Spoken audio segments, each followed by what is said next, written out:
Thank you for joining us. You're listening to the Beyond 50 radio program. I'm Daniel Davis.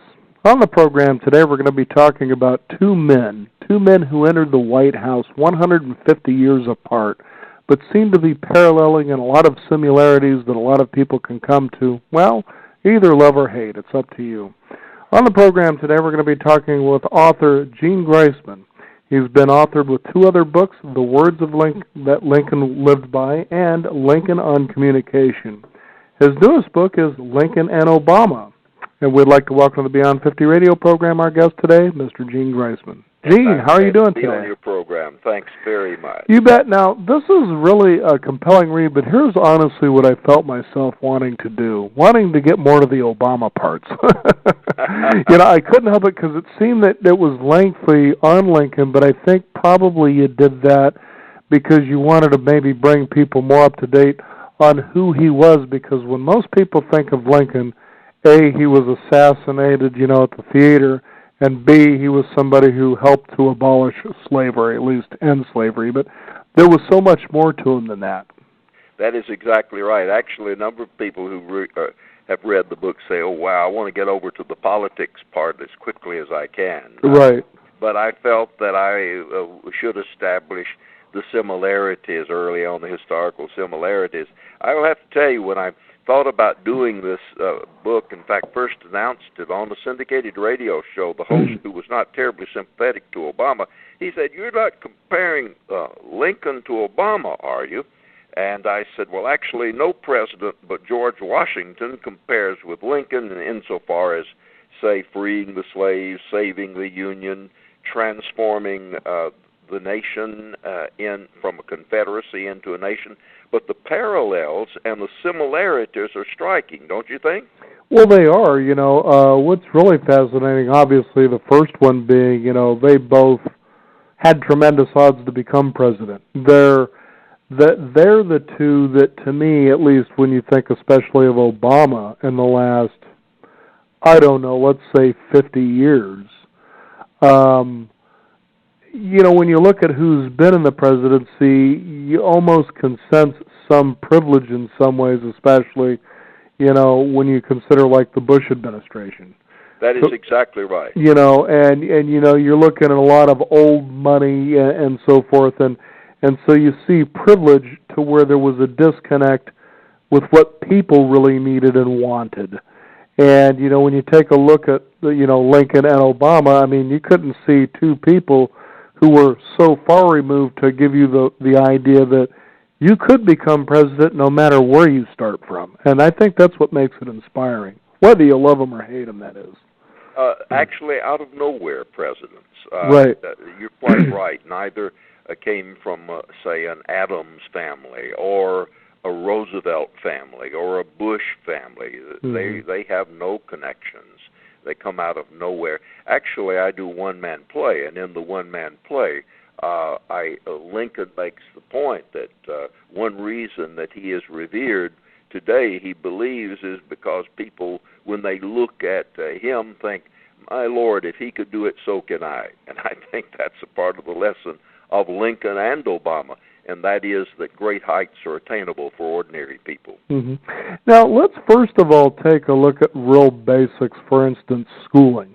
Now, I really liked what you were drawing as the parallel there, because when it came to schooling, as Obama was running for president, the first thing they were really looking at, he's Muslim, or he has Muslim faith, and so they went back to his time in Indonesia. And what was really funny about what you wrote in there is that they went back to realizing, the first through the fourth grade could have been that, so that they're basically basing his faith on what he might have done in the fourth grade.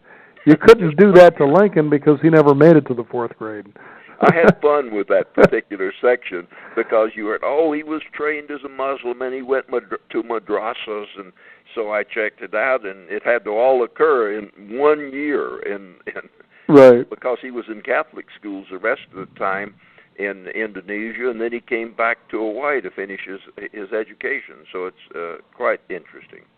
And then, again, bringing up the idea of the Muslim faith, because especially after 9/11, people seem to have a lot of problem with that. It was constantly brought up in the news, and this is in regards to Obama.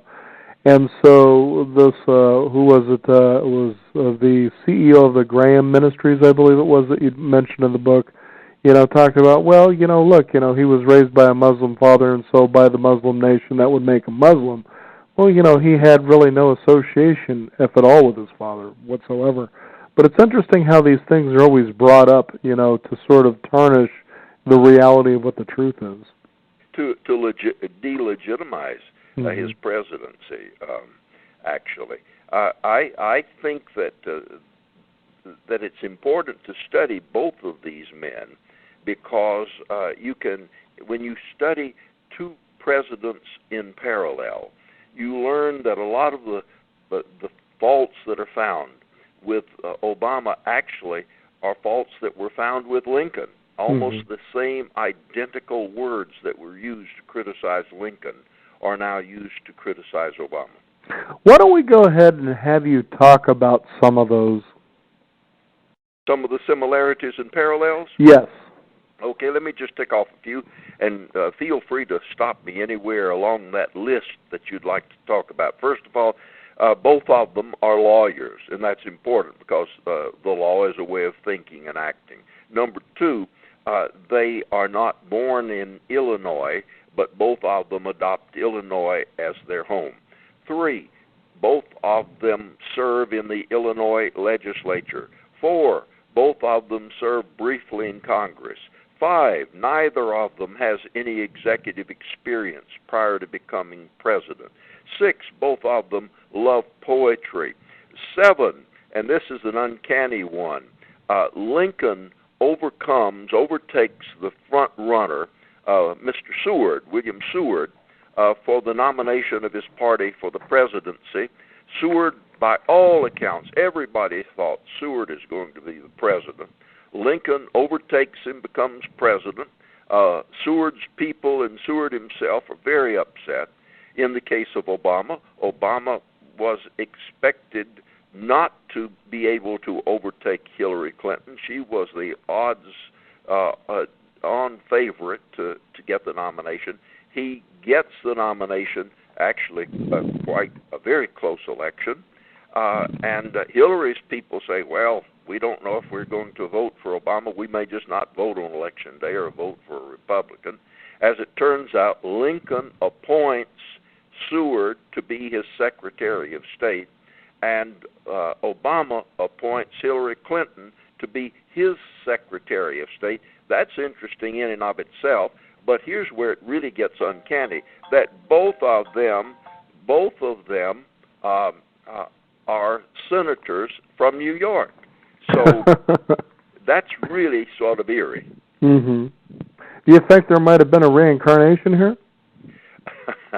I'm a sociologist, and I'm going to stay right now with the empirical evidence and say it's just uncanny and unlikely. But it certainly is fascinating. Yes. Now, what's really fascinating about Abraham Lincoln and Barack Obama, especially when you consider Abraham Lincoln was pretty much self-taught, as most people know. He never really made it past the third grade, but he was a real ardent student of learning, especially reading, and became a lawyer. I don't know if you'd be able to do something like that this day and age to the level that he did. But then again, that's what this was all about, is how two men overcame obstacles and fantastic odds to the yes, you can spirit. But they both, what I loved, one of the parallels was their ability to be just otherworldly writers and orators. And there is no doubt that when, especially after 8 years of listening to George W. Bush, that we actually got somebody in the office that we really enjoyed listening to. I don't know any speaker in the world right now, in the English speaker in the world, and there may be some in another language I don't know about, who can hold a huge audience any better than Barack Obama. I think the speech that he gave, his acceptance speech in Denver for his first run at the presidency, is just amazing. He is an amazing speaker. Interestingly, and here's another parallel that I did not mention just a moment ago. Lincoln was, at least nationally, an unknown figure politically. He was known in Illinois, and he had taken on Stephen Douglas in the debates and was pretty well known for that, but not nationally. And it was a big speech that brought him into the public eye, and it was a big speech that brought Obama into the public eye. He made the keynote speech, or a big speech, at the 2000 Democratic Convention, and Lincoln made the great speech, which is regarded as one of his great speeches, the Cooper Union speech, just before he was nominated for the presidency. So 2 big speeches present them to the national audience. Well, I think what's really exciting, too, about the way they spoke and the way they wrote was the sense of personal responsibility that they were trying to engender with the citizens, as if to say, look, you people can't be this obtuse and this passive about what's happening around you. We're all in this together. You can't just pass this off and stand there and act as though there is no personal responsibility or stake in what's going on. Basically, get off your butts and let's get moving and make something happen that, benefits the good of everyone. I agree with that. Incidentally, just a few moments ago when I was ticking off the similarities, if any of your listeners would like, we have a website. It's it's LincolnandObama.com, LincolnandObama.com, and we have about 20 of those similarities listed on the website. So if the listeners would like to go and read that, it's available there. Mm-hmm. Now, as you've put this out there, this book, Lincoln and Obama, what seem to be the similarities that people like to talk with you most about, that really resonate, ring a bell, or get under the skin for people? Well, if we started by talking about what gets under their skin, as you might understand, or I'm sure you do, that a lot of the talk shows, the hosts are not terribly sympathetic to Mr. Obama. And so I'm having to plow a new field with some of them. I'll bet. And seems like most of those talk shows are Republican and even, kind of lean on the real conservative, fundamentalism. And it's like, here's what's funny about that. Now, I could be wrong, but I don't think I am. But it's interesting that Lincoln, in his day, was a Republican. But That's now right. He would be a Democrat. That's exactly right. And people are really astonished when they learn that it's 180 degrees. Right. In Lincoln's day, the Democrats were the conservatives, and the Republicans were the liberals. In fact, they had a radical wing that he had to keep together with the moderates. So, yes, there's a 180-degree change there in the political alignments, and that's a very remarkable change. Mm-hmm. Now, okay, the under the skin part is you're on these talk shows. What by the way, I've learned, and I might share this with your listeners, I have found a way to get your point of view across with somebody who has a completely different idea. And so what I will do, they will launch some kind of attack on Obama, and I will then just say, and it's a power phrase that I've learned to use, I'd say, could I give you another point of view? Mm-hmm. Now, what are they going to say? No? Right, no. So I get to say the other point of view. They will generally attack him because he is considered a radical in their minds. And so then we talk about some of the ways in which he is not a radical. Actually, it's something that's right in the mainstream of what Americans believe. They accuse him of being a dictator, and I point out that the same charge was made against Lincoln. He was called a dictator. Mm-hmm. They charge that he's trying to take away people's freedoms, and that's what they said about Lincoln. As a matter of fact, I received an email just 2 or 3 days ago from a man in Shreveport,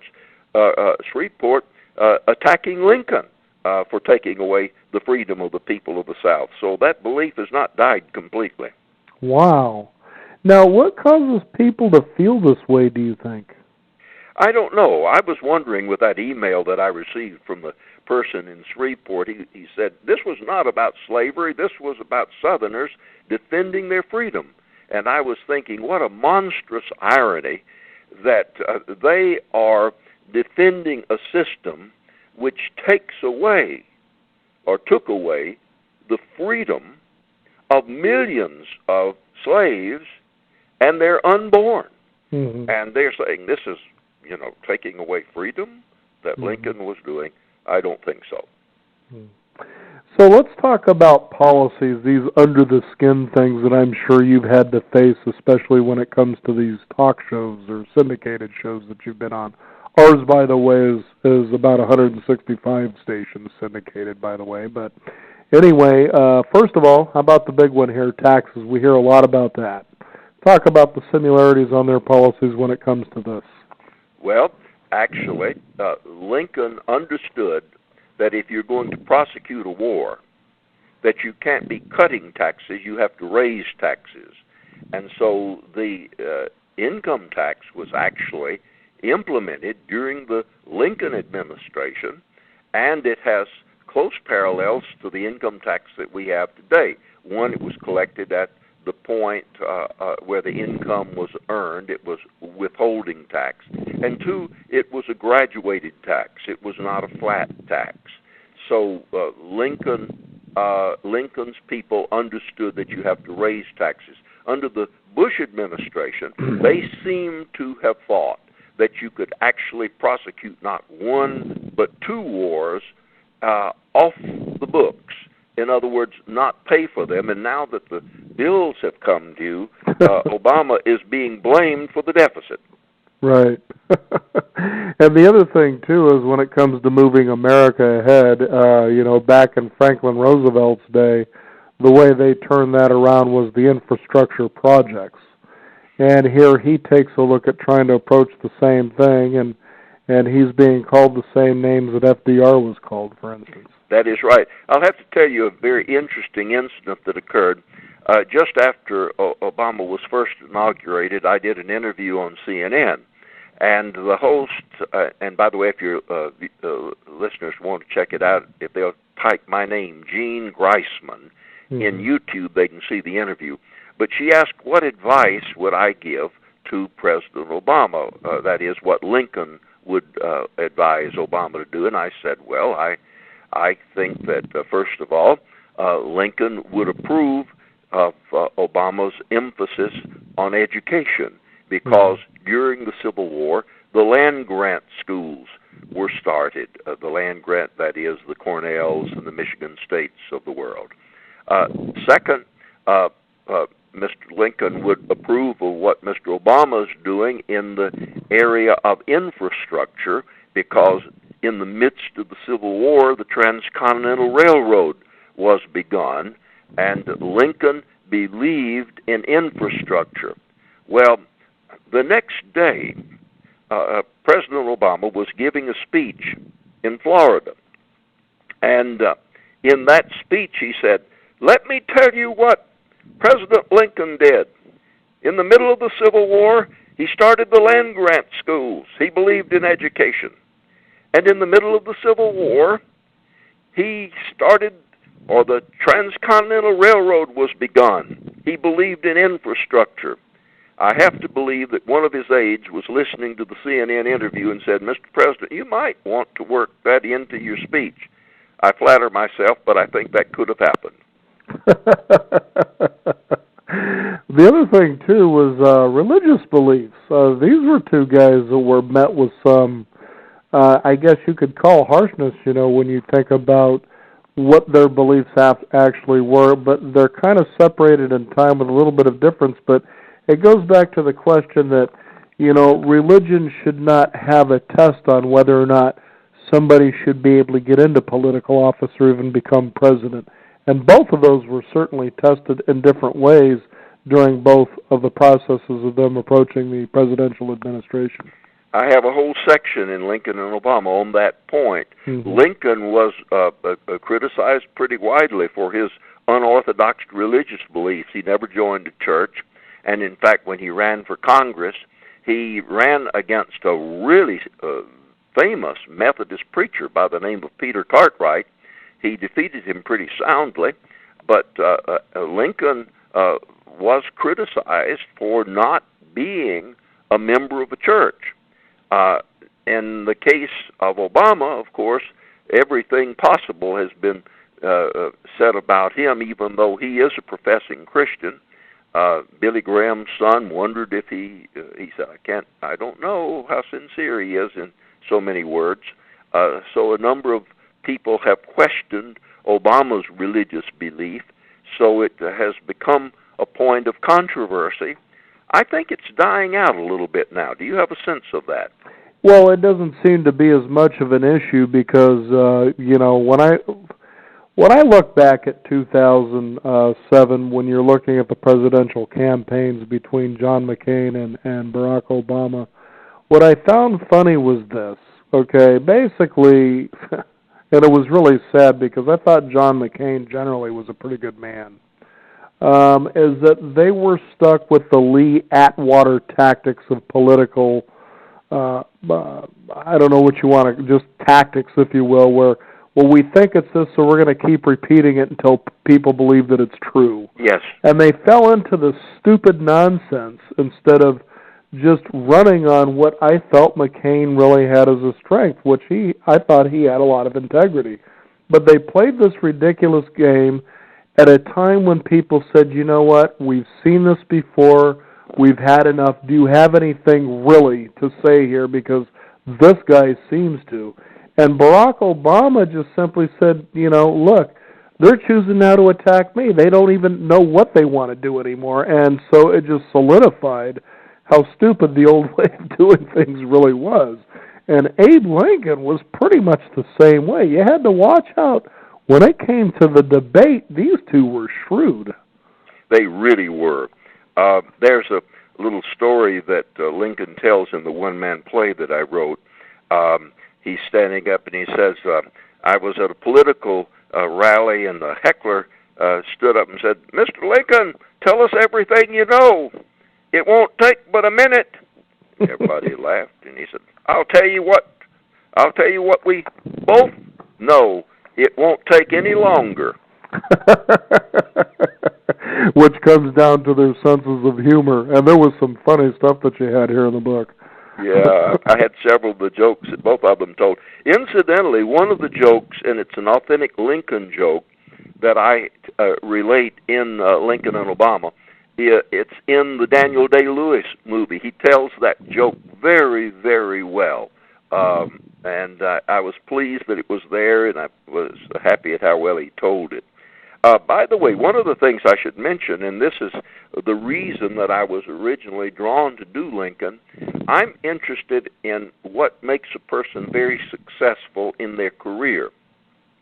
And I think that Lincoln and Obama provide ample illustration of what successful people do to be successful. So here, let me just give you 3 or 4 or 5 of the themes that show up in their careers: resolve, resiliency, focus, discipline, seeing opportunities, learning to communicate, self-confidence, learning how to learn. Those are characteristics of successful people in any field, whether they become president or whether they become a great secretary or whether they become an athlete. You've got to do all of those things. Mm-hmm. And, it's just so, important to realize that it seems that these two have a connection with the people. And in a day and age like we face today, it seems to be so difficult to really see how much can one person do with what they've inherited, especially in 8 years. I think a lot of people felt very encouraged that Obama did get his second term. Let's just see what happens. It couldn't be any worse than what's already happened before. Well, I think that because presidents cannot do much more than Congress will let them do, I think that it will limit what this very fine individual will be able to accomplish. But the good thing, the good news in his reelection is that his opponents won't be able to do anything. At least he stopped their initiative, and I'm happy about that. Mm-hmm. So, taking a look at, all of this, it seems, obviously from Lincoln and Obama, that you have great respect for both of these men. We don't seem to really, especially this day and age, and I kind of wanted to focus on Obama a little bit because, I hear what I hear out there in the media, and I'm in the media myself. I read what I see online. All of a sudden now with this, new gun control issue that's on the table, people are finding ways to beat up on Obama for his stance on this. Now he's taken away or trying to take away our Second Amendment rights, and it seems like there's always some new thing they're finding to just hammer away at this guy. What are your thoughts about what the man has been able to do or who he is so far? Because my thought on him is, look, he's doing the best he can. Against the odds, he decided to do something that most of us would never even fathom, which is to want to be elected into this mess in the first place to try to do something. Why don't you cut him some slack, give him a break and just let him do whatever it is he's supposed to do for the time that he can do it. I think he's doing a fantastic job. Mm-hmm. I think he would be able to do even more were he not stymied at every possible way by his opponents. But this is the way we treat presidents. Don't forget that 45% of Americans voted against Lincoln when he ran for office the second term. Mm-hmm. In fact, there's another parallel. Lincoln got 55% of the popular vote, and Obama got 51% of the popular vote. So here is a president, the 16th president, 45% of Americans don't vote for him. In fact, in the first time he ran in Kentucky, got only 2% of the votes in Kentucky, the state of his birth. And now here's the man that we have on Mount Rushmore. So I think that Obama is a transformational figure. He's done something in the area of health care that no president has ever been able to achieve. He has re-established our stature abroad. I just came back from a trip to South Africa. I travel pretty widely, and I can tell you that America's reputation and stature has improved dramatically since Obama has become president. Now, he's not really popular with Al-Qaeda, but... No, George Bush was, but not Obama. and so the Republicans and his other opponents would like to make a lot of Benghazi as though this shows that Obama's not popular. Well, certainly he's not popular with the people who would like to do us harm. Incidentally, there's another similarity. You mentioned the political parties early on. Mm-hmm. The Democratic Party, and remember, they are the counterpart of the Republican Party today. Right. The Democratic Party split very, in fact, that made the Lincoln presidency possible. It split into three sections in the 1860 election. And I think that the Republican Party will probably split. And there's a good reason for it. Fundamentalists, those who see the world as black and white and believe compromise is a bad word, have problems with compromise and tolerance, and so they have difficulty setting aside their differences, whereas liberals and progressives tend to be more tolerant. Mm-hmm. I think that as the Republican Party has become more and more dominated by fundamentalists, I think you're going to see cracks and splits, and they're going to have a lot of difficulty working together, just like the Democrats in 1850. It's interesting to wonder what the future of government is, and you can always it's always when I hear the argument. Well, for instance, let's go back to the gun control thing. There's the key word is control. Now, you're really concerned the government is going to come in and control your alleged right or your sovereign right in the United States to have to bear arms. Okay. Now, there's the illusion. They can't because there's no such thing as control. Life always finds a way around it. Always. And where you see, as you were talking about, the fundamentals seem to want to control and kind of keep things the way they are, but life always just finds a way to break that up. It's just not possible. You're right. By the way, if people would bother to actually read the Constitution, the Second Amendment, the right to bear arms, is in a paragraph that is discussing militias. Right. and I believe if when you read it, that this is not talking about individuals having the right willy-nilly to just take guns anywhere. In fact, it says a well-regulated militia.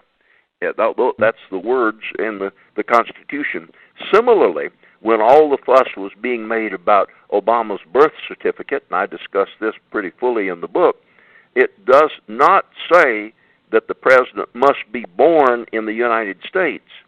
The Constitution says a natural-born citizen. Now, that's in contradistinction to a naturalized citizen. He's a natural-born, which means that either he is born in the United States or his mother or father are American citizens. Mm-hmm. Every day, as I point out in the book, there are little babies born to American women in foreign countries, the Netherlands, France, South Africa, Kenya, and they are American citizens because their mother is an American citizen.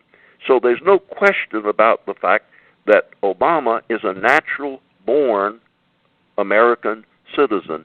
And I think the whole thing about where his birth certificate was from is a silly question. It doesn't matter because his mother was an American citizen. Which goes back to what I was talking about earlier, the old Lee Atwater tricks. Yep. I keep bringing people, a lot of people are, well, who was Lee Atwater? I said, well, go back to the Reagan administration and find out how this guy came on the scene, and you'll see what I'm talking about. But, it's that we waste so much time and, to me, what seem to be trivial things than focusing on what is this person here to do. For instance, you're out there and your leg's broken. Somebody comes along and they decide, I can fix this for you. You're going to say, well, are you a citizen of the United States? No, you're going to find out whether or not this person is capable of helping you. And It's just really fascinating stuff. What to you has been one of the most inspiring things as you put this book out there as far as the response has been from people that has been surprising?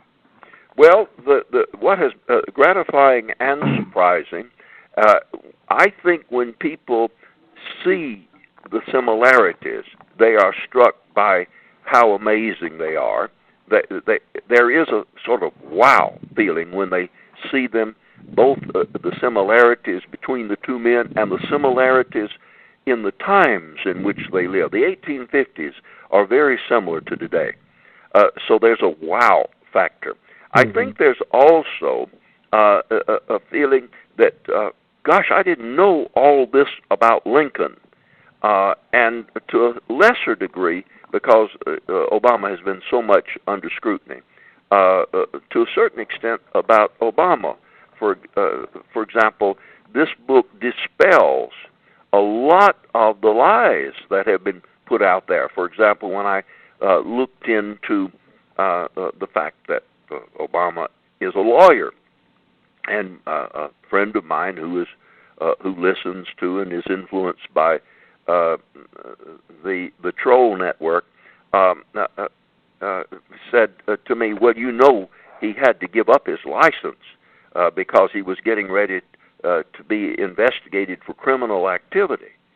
And so I did some research on that. I contacted the Bar Association in Illinois. I talked to the office that handles licenses. They said, oh, no.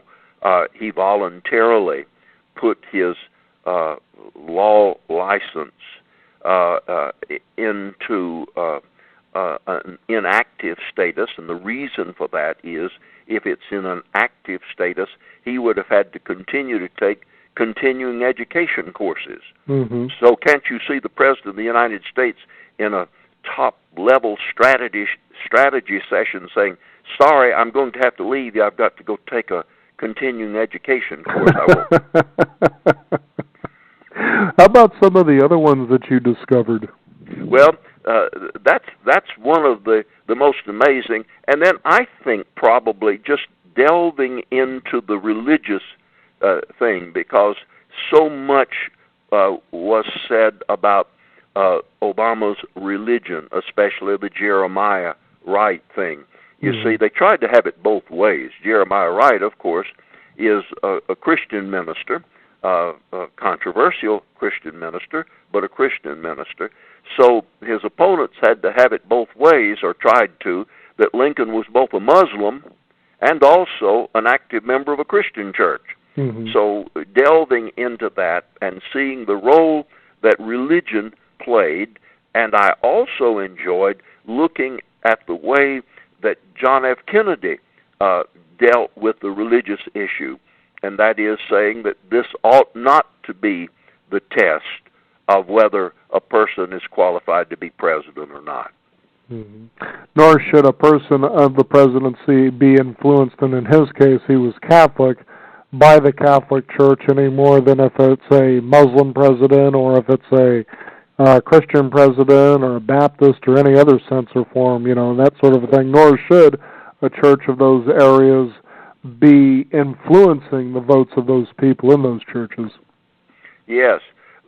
Incidentally, I might offer if something to your listeners. If anyone will send me an email to Abe, A-B-E, at mindspring.com, MINDSPRING.com, I will send them an excerpt from my one-man play on Abraham Lincoln, and it's called The Power of Words. And I think that they might want to have that and would enjoy having it. It's a part of the play, and I'd be happy to send them just as a bonus for listening to your show and also for taking an interest in Lincoln and Obama. Also, on the website, I had a graphic designer create a graphic design showing Lincoln shaking hands with Obama. And it's a free download to anyone who goes to the website, Lincoln and Obama. Thought I would mention that as a bonus for your people. There you go. Thank you so much for that. One thing I'd like to touch on in closing is immigration. You look at Abraham Lincoln's day, and this was a time, and even before then, that America became settled by people from outside of the United States. Now it's this big issue, or has been for several years, people wanting to come into the country because it inspires them to realize if I go to America with just a shirt on my back and a dream, that I can do something, which to me seems encouraging, because many times what these people do is they send that back to their countries to be able to help them to thrive, which is pretty good because it kind of alleviates a lot of the aid that we tend to send out to these countries as a way of looking at it. But what are your thoughts and parallels on the way they looked at immigration? I'm glad you raised that, and it's a good way to wrap this conversation up. Mm-hmm. Both of them were very friendly to immigrants. In fact, in Springfield, Illinois, the town that Lincoln lived in before he went to Washington, about half the people were immigrants. Almost 50% of them were immigrants. A good number of them were Irish. The immigrants, it seems that America always has some kind of political party that hates immigrants. Mm-hmm. And in Lincoln's day, the party, they were known as Know-Nothings. And they were against Irish and Italians. because they were Catholic. Mm-hmm. And so there was strong opposition to immigrants in those days. Lincoln took a very positive attitude toward immigrants, and something was done in the Lincoln administration that I'd love to see done today. In Lincoln's time, in his administration, the Homestead Act was passed, which said that, in effect, if you would go out to the West and work 160 acres of land for 5 years, that it would be yours. You worked it, it became yours. In other words, there was an incentive for going to unsettled, undeveloped parts of the country, and we offered land for that. I think that it would be wonderful if we considered offering some incentives to immigrants to settle in some of our small towns that are dying, in some of our states that are becoming empty. You drive across this country, and there are just vast areas where nobody lives. It's not like we're overpopulated. It's just that we're overpopulated in some areas. I think it'd be a great thing. We could revive a lot of small town and rural America with some incentives for immigrants and give some guidance instead of trying to hurt these people who want to come to America. Exactly. I couldn't agree with you more. It makes me want to end on a piece of humor that you have here in the book from President Barack Obama that I found funny, and that is it was on John McCain mocking Arizona's immigration law. It says here, John McCain couldn't make it. He said he had never identified himself as a maverick. We all know what happens in Arizona when you don't have ID. Adios, amigos. One of many funny things that I'd never even heard before. Yes, I put in some Obama jokes, and that was one of the good ones. Yeah, it certainly was. Well, thank you so much for being on the program. The book is Lincoln and Obama. Our guest today, Mr. Gene Greisman. Go ahead and give out your website again so people can find out more. It is PresidentLincoln.com, and by the way, the book is available not only in paperback and hardcover, but it's available as a Kindle or a Nook, so people can read it electronically as well. There you go, and start finding out. It was a funny thing. We were sitting at lunch one time. There was a group of us, and I was at one end of the table, and these people were at the other end, and it was funny because you could see these two guys kind of get into a little bit of a spirited debate. I listened to a little bit of it, but I was like, oh, it sounds like more nonsense again. But here's what was funny, is the one retorted, and it was the funniest thing I'd heard in a while, and that is, look, if you're going to talk about history, you want to talk about all the history. And I knew exactly what he was talking about because apparently this other guy was coming from a very one-sided view. And that's really our approach here on the Beyond 50 radio program. You got to look at the whole thing, not just the things that you want to search out your beliefs and validate that they're true, because it's all true one way or the other. Good point. Fascinating stuff. Gene, thank you again for being on the Beyond 50 radio program. And I have had a lot of fun talking with you. Thank you. You bet. Take care. We want to thank you, the listeners, again. View all the history, not just some of it. Beyond50radio.com. Go there to that website, and we will certainly get you to have our free weekly e-newsletter. We're going to have a hot link there as well on this Lincoln and Obama book, so we encourage you to pick it up as well. Thanks again for tuning in. I'm Daniel Davis. This is the Beyond 50 radio program, and remember, live your day past halfway.